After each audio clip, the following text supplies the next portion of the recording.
2024 marks the 60th anniversary of the establishment of diplomatic relations between China and France.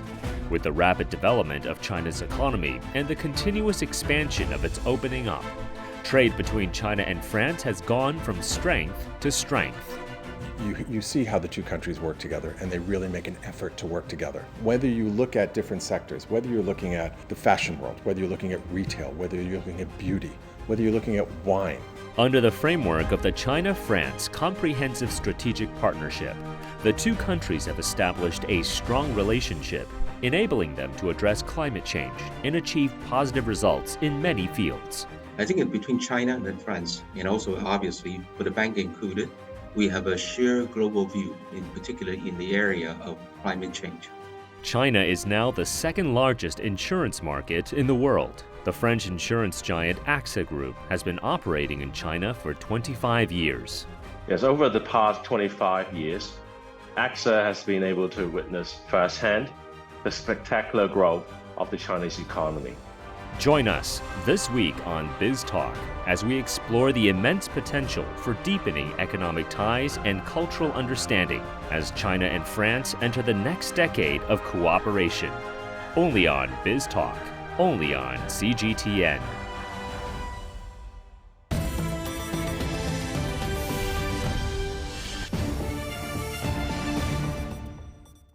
Welcome everyone to BizTalk. I'm Michael Wong.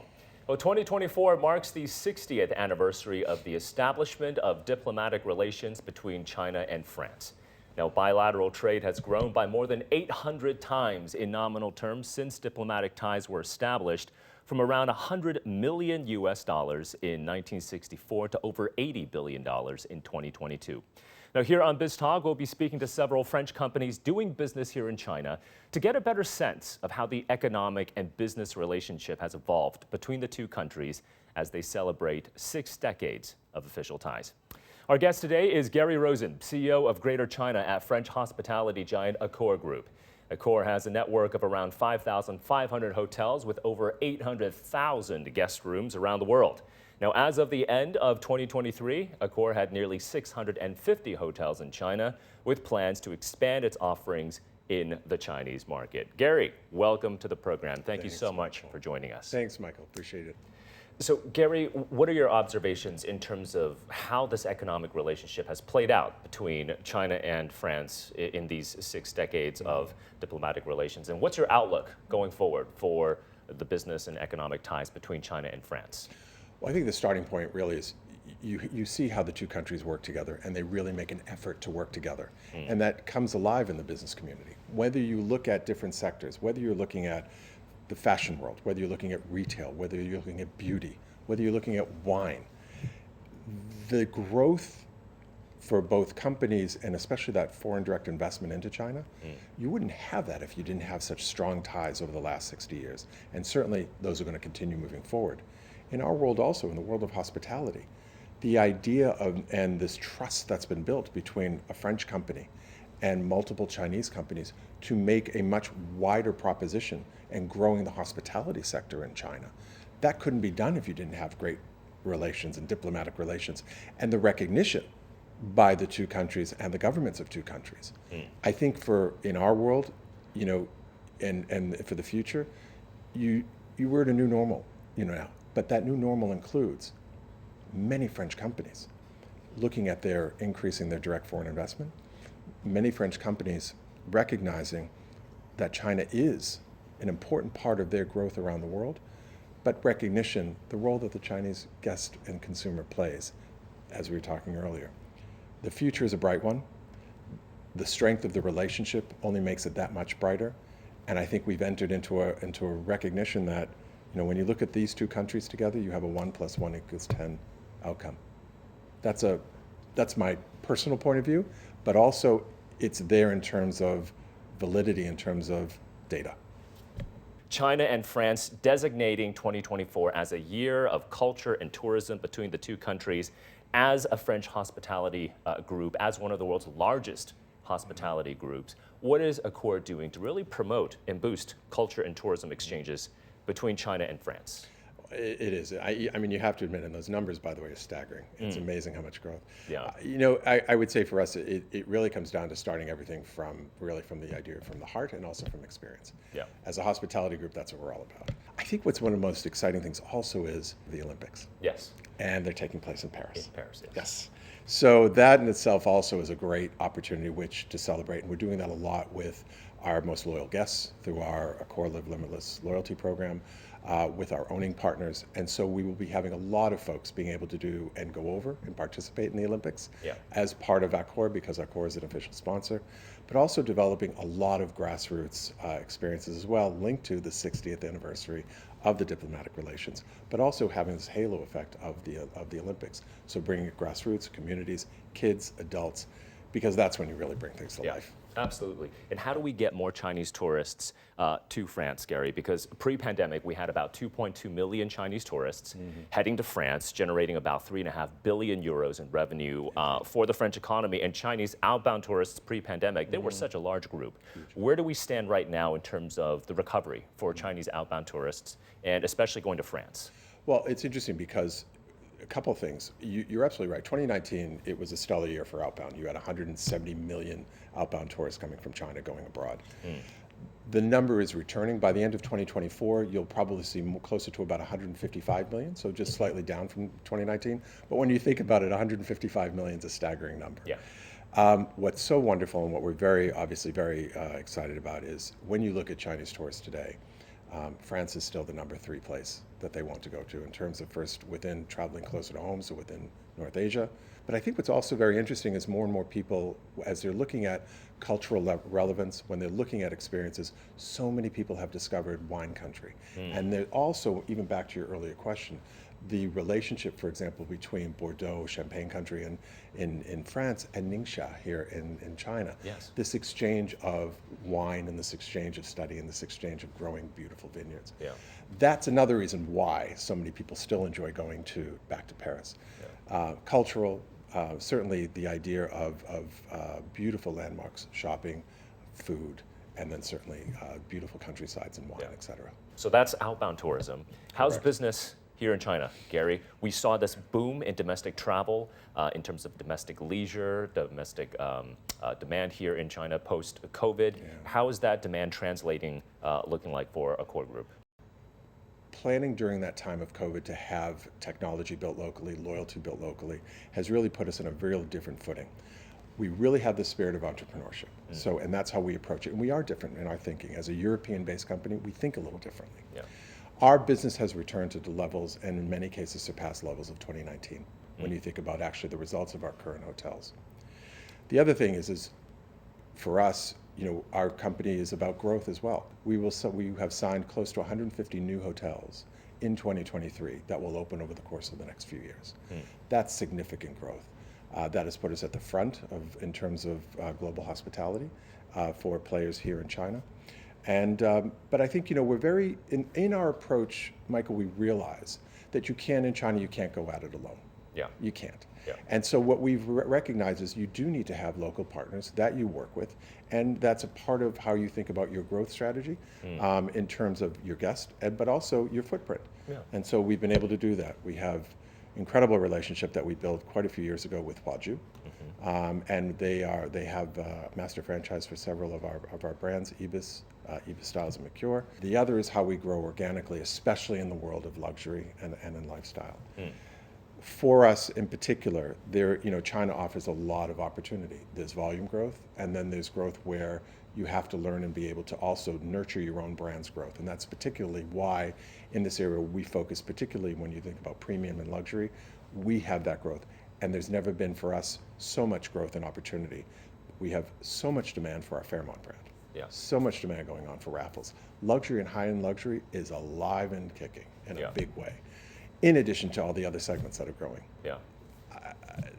I am so optimistic about what 2024 is going to offer just by seeing the results of 2023. Great. Gary, thank you so much for your time. Thank you.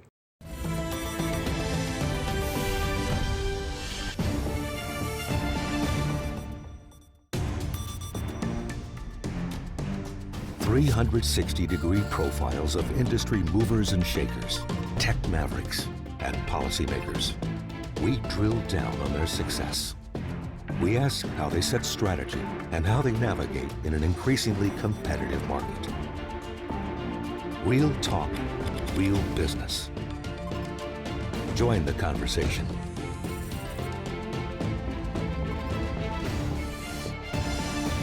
BizTalk, only on CGTN.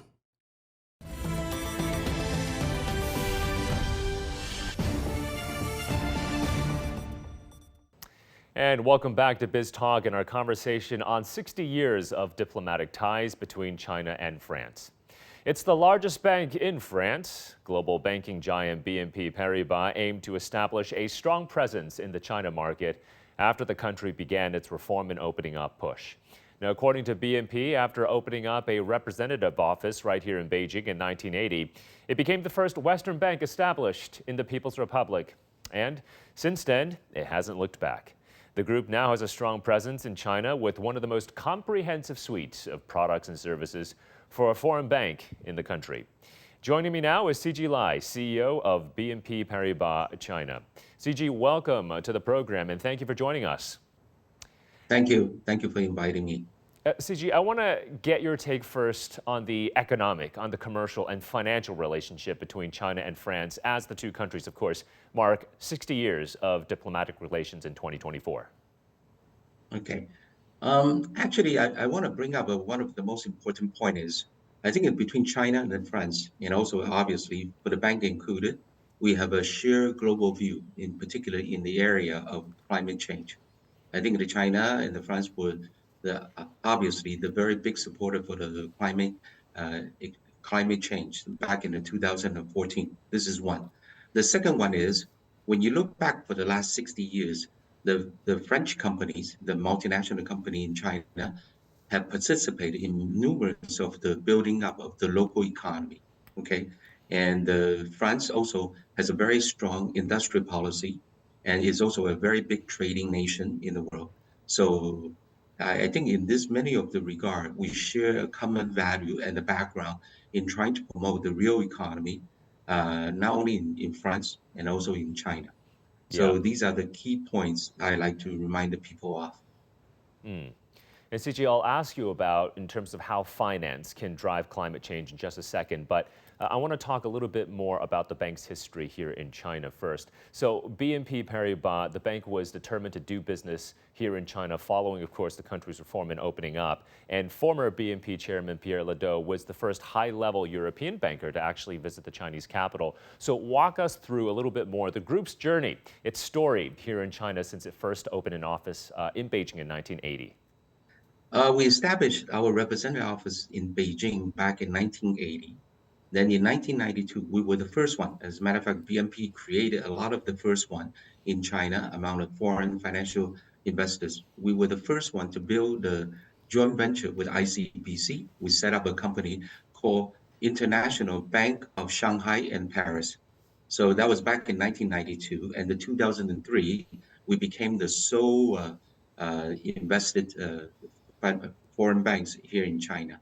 And we have been in China going through a couple of changes, but what it hasn't changed, and throughout all these changes, we remain very committed to China. Along the way, from the 1980 till now, what is probably very obvious was the establishment of a bank here. But beyond that, we have invested in many of the joint venture in the financial sector with the various stakeholders in China.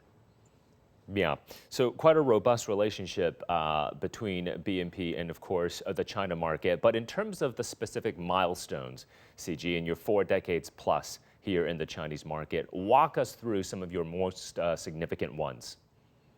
Well, there are many. There are many because, we were the first one to get the underwriting license. We were the first one to get the custodian license. But if I need to ascribe to one key milestone, I will attribute to that back in 2011 when the company announced the renminbi internationalization and first implemented in Hong Kong. I think this is a very key milestone for the fact that the country is one of the biggest trading partner with more than 120 countries in the world. And then the BNP is an equally international bank. when you see the movement of these changes and whatever the measure that have come after that is to reinforce the internationalization, which is critical for this country and is also critical for us because, as an international bank, we are trying to promote international cooperation and also the trade, benefiting both the China and the France and also the EU. So we see that as probably the most probably overlooked milestone as might be cited by the people. Yeah. And of course, I think RMB internationalization, that would also be a key part of China's efforts to continue to integrate with the global economy, the global financial market system. In terms of the evolution of China's financial opening up, its capital market reforms, what's your perspective on that? And as you look forward, what kind of opportunities do you see for BNP as the country's capital markets continue to evolve, CG? I think the country has been trying to opening up the financial market in a measured way. I mean, this is critical because we are taking in a lot of the lessons we learned in the other parts of the world. What I see is we have been opening up a lot of the measures over the last 1 decade. I think what is important is we continue to open up, but what is equally important is as we go back and look what we have opened to see whether we have been maximizing and leverage those openings. And it is quite important because sometimes I felt the Chinese has done many of the opening up. But what is important is we need to maximize and leverage to see where we can calibrating some of the opening to achieve the best results. Yeah. And CG, of course, earlier you mentioned climate change. This, of course, is a common goal between China and France. France, a leader in renewable energy, China as well, and BNP, you are a global leader when it comes to sustainable finance. So how does the group view in particular the implications, the potential, I would say, of China's green finance market and what you can do here? As a matter of fact, there are the new one and the old one. Okay, for the new one, obviously, is now recognized that China is the leader in the EV car in many of the renewable energy sector. This is something we are very happy as a French bank working here in China to work into that area. But one also have to remember, China has a very big legacy industry that require the transitional financing. I think this is the part that got often overlooked. I think our job is not only to promote the EV, the new ones into France and into the rest of the Europe, but also at the same time to help the legacy and the established industries here to go for the transition, which Yeah. is critical Yeah, as I well. think absolutely that's a critical point. We see, of course, the surge in electric vehicles and solar panels, for example. But how do legacy industries like you just mentioned, how do they become greener? So that, I think, is definitely an area of opportunity. But there have been pessimistic headlines, CG, of course, about the Chinese economy in the global media. How does the group think about its long-term presence in China, as well as the long-term potential of the Chinese economy? Obviously, I cannot speak for the media who reports about China, but one thing I'm very sure, we have been building our presence here back in the 1980, and we have a very strong investment into the China. So the group has formulated its own judgment and the view about China. Now, I think that sometimes the best way to direct this question is to look at how much and how long we have been investing in China and the continuation of the investment in China. That will be one of the biggest self-evidence of what we think about China. And when you think about the near to medium term, then, CG, what do you think are your top three priorities here in the Chinese market? I think the top priority is, to maintain our status. I'm sorry, I have to refer back to our bank to maintain our status as one of the leading EU bank here. But the second part, I think, in the otherwise difficult environment, I think we're trying to be the connect and the bridge between the China and the rest of the world. As I said, China is the biggest trading partner to the rest of the world, and then the BNP Paribas has a global networking, and then there are so many new things coming out from China, the new industry and everything. Our job is to serve our clients both onshore and offshore, both the Chinese clients and the EU clients. And I think this will be critical to navigate all of us into a new world. Yeah. So then, CG, how does BNP Paribas see the trajectory of China-France economic relations as it embarks on this new decade of diplomatic ties? And looking ahead, what specific sectors do you see as the most promising for French investment here in China? I think that for the next 5 to 10 years, France is a leading country in the EU. So it is critically that China maintain a very constant and high-level dialogue with France. And this is one. And France had also can be an advisor for China to work their way through the EU. I think this is critical as the Chinese industry and the financial industry are going through their changes a lot more outward looking, and Europe has been one of the biggest start. I think for the very first time, the Chinese also will have to sort of seeking advice and consultation from the French to see how we can work better. I think this is critically important as the China going increasingly outward looking. As far as we are concerned, I think that the French company who have already built a very strong industrial base here in China, have built into and integrated into the supply chain here. I think the French company in China will continue to grow very strong. And I have really no doubt they are now also integrated into the new industry that the Chinese are building, which will be going outward. Okay, CG, many thanks for your time. CG Lai, CEO of BNP Paribas China. Thank you.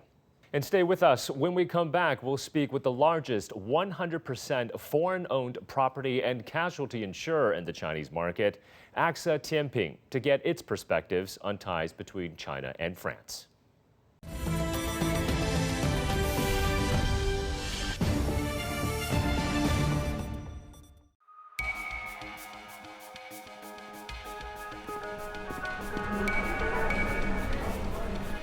You're watching breaking news on CGTN.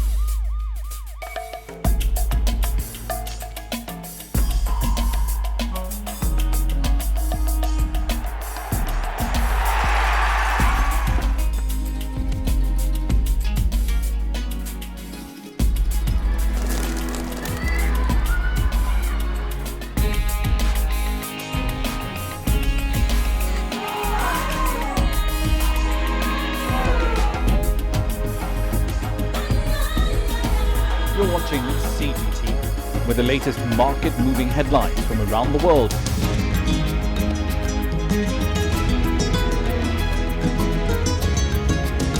Welcome to the world today on CGTN.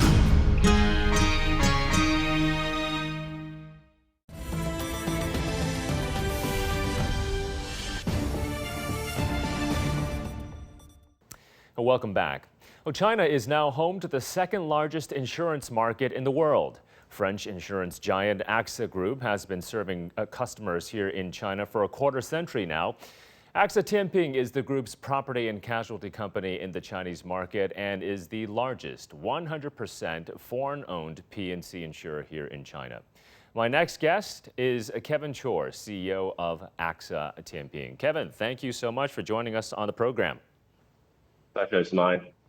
So, Hello. Kevin, since AXA first entered the Chinese mainland market 25 years ago, what would you say are some of the most notable achievements for the group? Throughout the 25 years we've been in China, we've been able to witness firsthand the spectacular growth of the country. Persistent, continuous rising living standards, continuous building of infrastructure, both physical and digital, and the more recent commitment to climate change, as well as the rise of industries becoming world-leading on many fronts. And all of which I believe have created numerous opportunities for firms like AXA. Insurers, by default, are facilitator to the real economy and acting as safety net for individuals and corporates alike. So we cherish these opportunities. For AXA Tianping in particular, we are particularly proud to be amongst the largest foreign insurers in China. We are very proud to have been able to develop our electric vehicles business throughout the past 2 years, growing that more than twofold. Very proud to have been able to participate in numerous climate-related projects, insurance projects across the country, and very proud to have been able to grow massively our health portfolio, covering mass market to the more affluent, truly bringing protection to the public. Yeah. And speaking of those opportunities, Kevin, how do you think about your growth potential? How does AXA think about not just the growth potential, but then the strategy going forward in, again, what is now the second largest insurance market in the world? And how important are local partnerships for AXA, Kevin? I believe there are two keys to success for AXA Tianping going forward in China. The first will be about anchoring our business principles, our business strategies against the ESG construct, right? On the E front, the environmental front, that will take us becoming more active and more proactive in covering green-related insurance, including electric vehicle motor insurance and including climate-related projects. On the S, social front, we are very proud to have been able to, in addition to building our individual retail health business, be able to participate in numerous public-private protection schemes across the country, bring protection to the wider mass. The second key to success will be our move to become even more active in participating in and in facilitating insurance transactions between China and the rest of the world, which I believe will grow strongly in years to come as the Chinese insurance market gain more influence on the world stage and as more Chinese firms across various industries expand their footprint globally. Yeah. And Kevin, we of course see a rapidly evolving insurance market here in China. How is AXA Tianping thinking about its service offering here in this market and meeting the growing expectations of the Chinese customer? Yes, in the next few years, we'll continue to leverage our global expertise in bringing innovations through various product lines to support the real economy. Electric vehicles, motor insurance, climate-related insurance projects, just to name a couple of examples. We'll continue to assist Chinese firms to expand the global footprint, notably through the Belt and Road Initiative. Last but not least, we'll continue to invest into our health business, bringing to life our payer-to-partner strategy. All right, so it seems like a lot of opportunities ahead for AXA Tianping here in the China market. Kevin, thank you so much for your time. Kevin CHOR, CEO of AXA Tianping. Thank you. Now, besides hospitality, banking, finance, and insurance, the economic and people-to-people ties between China and France have been robust since the establishment of diplomatic ties in 1964. Companies from the two countries have strong partnerships in many other areas. For example, in aviation, in energy, luxury, infrastructure, and even working together to support economic development in a third country. Now, as China and France step into the next decade of cooperation, the potential for deeper economic ties and cultural understanding remains vast. And that's going to do it for this edition of BizTalk here on CGTN. Thanks for joining us as we reflect on 60 years of diplomatic ties between China and France. I'm Michael Wong here in Beijing. We'll see you again next time.